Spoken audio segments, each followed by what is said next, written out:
বিশ্ব দৃষ্টিত ভাৰতবৰ্ষ প্ৰচলিত নিজৰ ঐতিহাসিক বুৰঞ্জীৰ বাবে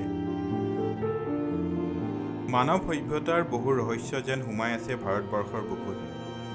আজিও বিশ্ববাসীৰ বাবে ভাৰতবৰ্ষ বুলিলে এক চিৰযুগমীয়া কাহিনী।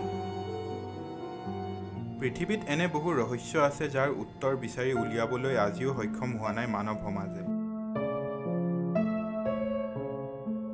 দিল্লীৰ পৰা 235 কিলোমিটাৰ দূৰত্বত ৰাজস্থানৰ আলৱৰ জিলাত তিনিওফালৰ পৰা আৰাৱলী পাহাৰৰ ঘেৰাওৰ মাজত এটা প্ৰাচীন কিলা আছে, যাৰ নাম হ'ল ভাংগৰ।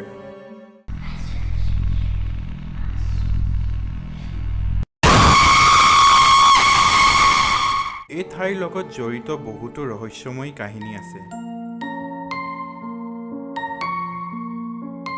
এনে সকলো কাহিনীৰ মাজত আটাইতকৈ চৰ্চিত কাহিনীটো জড়িত আছে এগৰাকী মহাৰাণীৰ সৈতে।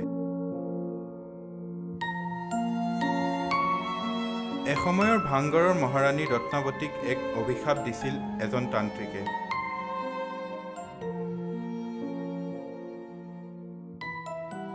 যে মহাৰাণীৰ সৈতে সম্পূৰ্ণ ৰাজ্যই কৰুণ মৃত্যুক সাৱটিব আৰু তেওঁলোকৰ আত্মা চিৰদিনৰ বাবে ভাংগৰ কিলাত বাস কৰিব।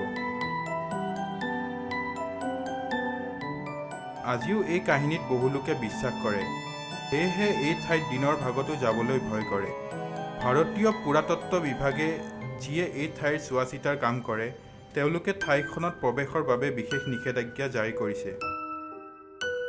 এই ঠাইখনৰ লগত জড়িত কাহিনীসমূহ কিমান সঁচা বা মিছা, এয়া যেন এতিয়াও এক ৰহস্য হৈ আছে।